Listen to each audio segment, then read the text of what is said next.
स्वागत है आपका हमारे चैनल अवर टारगेट शेयर मार्केट के ऑप्शंस ट्रेडिंग मास्टरी प्रोग्राम में। दोस्तों, प्रॉफिट सबको अच्छा लगता है और ये प्रोग्राम भी आपको प्रॉफिट मिल सके इसीलिए तैयार किया गया है।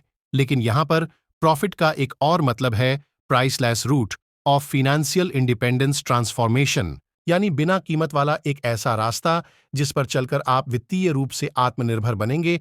आप लाखों में हर महीने कमा रहे होंगे, बिना किसी की नौकरी किए, बिना किसी ग्राहक की चिंता किए, और अपने समय का इस्तेमाल कर पाएंगे जैसा भी आप करना चाहेंगे। तो चलिए हो जाते हैं शुरू।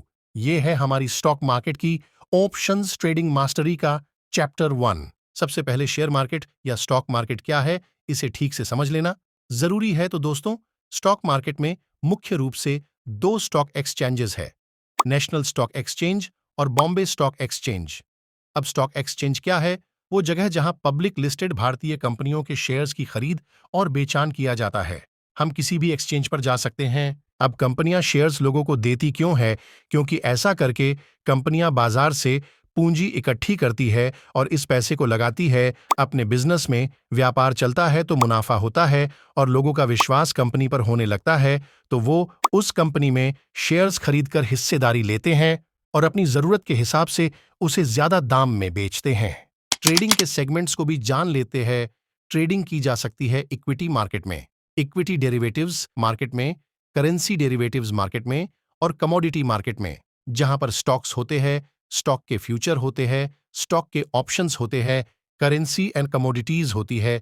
Options trading equity derivative market segment में आता है। डेरिवेटिव क्या होते हैं? देखिए, ये छोटे छोटे मतलब हमें पता होना बहुत जरूरी है, वरना कैसे बन पाएंगे आप एक्सपर्ट। डेरिवेटिव मतलब उन्हें कोई और ड्राइव कर रहा है। इक्विटी डेरिवेटिव मतलब इक्विटी यानी शेयर का दाम ऊपर जाएगा तो डेरिवेटिव भी ऊपर जाएंगे, और शेयर का दाम घटा तो डेरिवेटिव का दाम भी कम हो जाएगा। वेरी सिंपल, याद रखिएगा इसे। अब बात करते हैं मार्केट में कौन कौन भागीदार है। देखिए, बेसिकली दो जनों का रोल यहां जानना होगा, पहला ट्रेडर और दूसरा इन्वेस्टर। ट्रेडर छोटे समय के लिए खरीदता है और बेचता है, और अपना मुनाफा कमाने के लिए, अपनी आमदनी करने के लिए वो मार्केट में आया है। जबकि इन्वेस्टर को आमदनी तो कहीं और से हो रही है। वो यहाँ पैसा निवेश करता है लंबे समय के लिए, ताकि उसका पैसा 2 गुना 3 गुना हो जाए और 5, 10, 15, 20 सालों के बाद वो इन पैसों का इस्तेमाल कर सके, और बीच बीच में छोटे छोटे फायदे डिविडेंड की तरह उसे मिलते रहे। अंडरस्टूड? तो हम है ट्रेडर, क्योंकि हम यहाँ पैसा कमाने आए हैं। हर दिन, हर हफ्ते, हर महीने, जैसी हमारी जरूरत है। Is it clear we are trader. अब वापस चलते हैं नेशनल स्टॉक एक्सचेंज और बॉम्बे स्टॉक एक्सचेंज पर। नेशनल स्टॉक एक्सचेंज में 2100 से ज्यादा कंपनियां हैं और बॉम्बे स्टॉक एक्सचेंज में 6800 से ज्यादा कंपनियां लिस्टेड है। बॉम्बे स्टॉक एक्सचेंज एशिया का पहला और सबसे पुराना स्टॉक एक्सचेंज है, जबकि नेशनल स्टॉक एक्सचेंज भारत का सबसे बड़ा एक्सचेंज है। बॉम्बे स्टॉक एक्सचेंज का इंडिसेस यानी सूचकांक सेंसेक्स है, और नेशनल स्टॉक एक्सचेंज का सूचकांक है निफ्टी।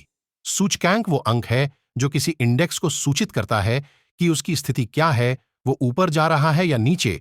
ऑप्शंस ट्रेडिंग में हम किसी पर्टिकुलर स्टॉक के ऑप्शंस को भी ट्रेड कर सकते हैं और किसी इंडेक्स के ऑप्शंस को भी। नवंबर 1994 में नेशनल स्टॉक एक्सचेंज ने on screen automated trading system launch किया, और जून 2001 में इंडेक्स ऑप्शंस में ट्रेडिंग शुरू हुई, और फिर स्टॉक ऑप्शंस ट्रेडिंग को भी शुरू किया गया।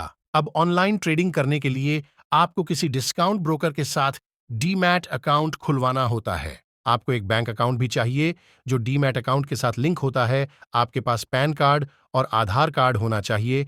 बैंक अकाउंट से पैसों का लेन देन होता है और डीमैट अकाउंट में होती है आपकी पोजीशन की, आपने क्या खरीद या बेच रखा है। ब्रोकर अपना ब्रोकरेज जब आप ट्रेड करते हैं तो लेते हैं, और आपको टैक्स फीस भी देनी है।